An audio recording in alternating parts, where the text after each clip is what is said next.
chase another walk, another dance with you.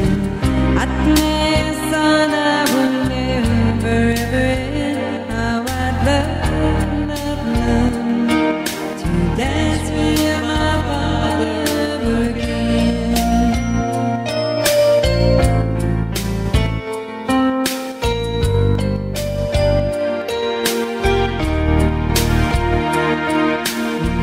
My mother worked this way. To get my way, I would run from her again. He'd make me laugh just to comfort me, then finally make me do just what my mama said. Later that night when I fell asleep, he left me down under my sheet. Never dreamed that he would be gone from me. If I could steal one final glance, one final step, one final dance with you, at last thought I would live forever. 'Cause I'd love to dance with my father again. Sometimes I listen inside it all, and I hear her mama crying for him. Oh, I pray for her even more than me. Oh, I pray for her even more than me.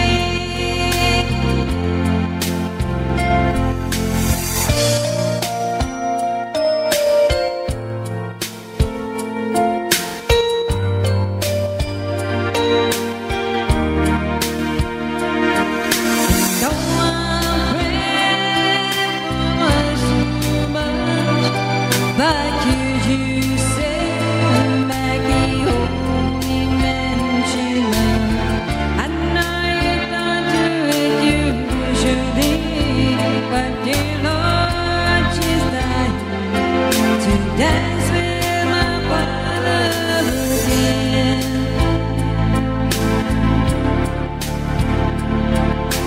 Every night I fall asleep, this is all I ever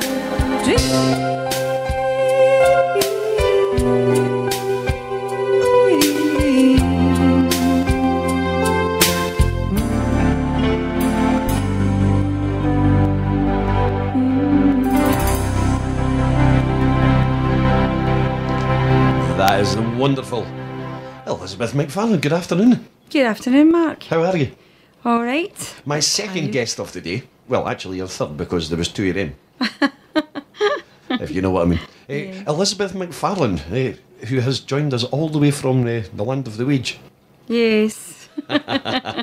Glaswegian, yeah, I was born there in 1962. 1962. Wait a minute, I'm just No, I was counting as 50. counting that up. Nearly 51, actually. There's people through in the other studio who are trying to see if 1962. I think was it. Oh, no, they're not shaking their head. Anyway, welcome to the show. Welcome to the show. Thank you for joining us. We're going to play some of your music. Tell us a wee bit about yourself, Elizabeth. What do you want to know? I want to know who you play with. And, right. Well, you know what I mean. We're a three-piece band, Eclipse. We also go out Stetsons and Heels, which is country. And they're three-piece bands conformed of myself, who sings. They've got Gary on keyboards and Carl on guitars. Uh-huh. What else do you want to know? What else do I want to know? I want to know where it all started for you. How did you get involved in singing? Do you really want to know the answer to that? Aye. I went to a gig in 2000, the year 2K, at one of the local hotels, and the band there was absolutely vile. And I sat at the table and I says to my husband, I could sing better than that. Well, I did sing in choirs, so I could do better than that. And he's like, well, do it, and that's where it started. But he had been playing for he was 13. Carl had been playing for he was 7, both of them in bands. And I'd never done it before until then, but I did sing in choirs and shows and stuff like that. So you started your career on the circuit rather later in life than probably most other people. Brought my kids up first. Were you nervous when you first started? Do you know I wasn't? No? I never ever get nervous on stage. Do you know? Never, except when my mum's there. When my mum's there, my dad's there, I get nervous. I always feel they're judging you. Oh. I know. Actually, that's probably the hardest thing, is to sing in front of your family for the first time. It is. I think so, because they're like, oh, is that her? No, she's rubbish. That's what family's like. Family's very critical. They're very critical. Or, you look fat, or your hair looks awful, and you're like... So it's so nerve-wracking. I prefer to do it when they're not there. I don't get nervous on stage. No. So I mean, over the years, you've developed the show from it was a two-piece with yourself and Gary. No, it started off as a three-piece. Started off as a three-piece. Yeah, it started off by a young guy called Brian Douglas. He was my singer then. I was a backing vocalist, and he got married and left the band, and we carried on as a duo for a couple of years, and we got another guy in from Faulthouse. Can't remember his name. John Warrington, who used to play with another band. He's really good. And then he left. Other reasons for him as well. He left, I don't know his reasons. And we had another guy in, a guitarist, who joined us, and it didn't work out with him. And we've now got Carl, who's been with us for 3.5 years. So we're back to a three-piece again.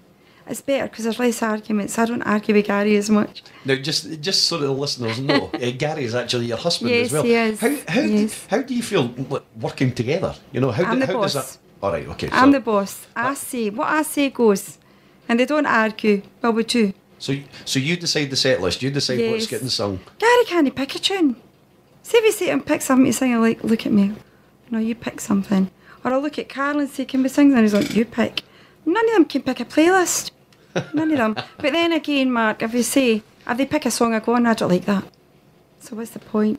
So you have the say. That's it. Yes, I have the say. I give them a choice, but then overrule it. Simple. Now we're going to play another one of your tracks just now. We're going to play track 4. We're not actually sure what one. I don't know what one that is. Sorry. We're going to play it. I'm anyway. hoping it's the one it is. What one are you hoping it is? I think it's Silver Threads. I'm not sure. Right, we'll soon find it.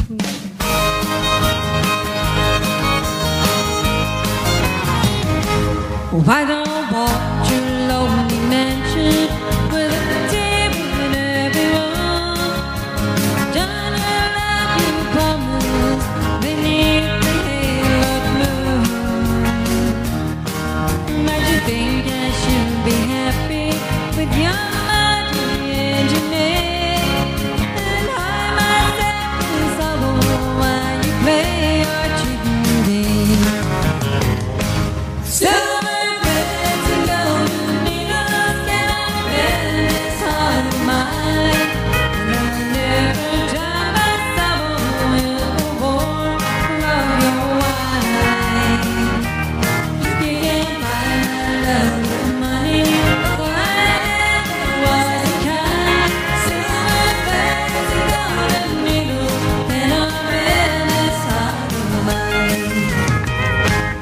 I grew up in a faded kingdom where life's a sacred thing.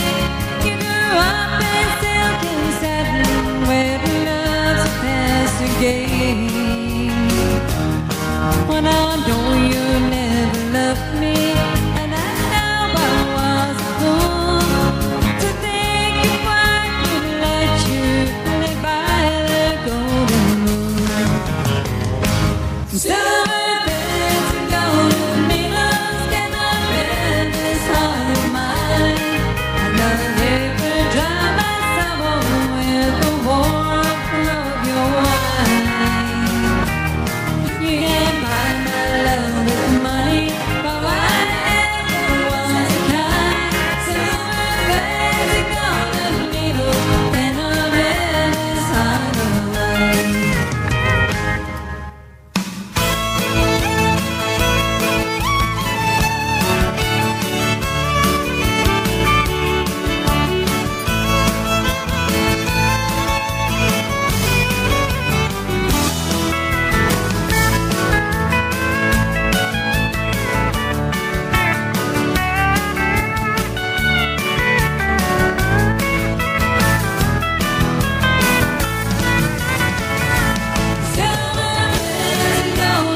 give lots of reasons why they keep...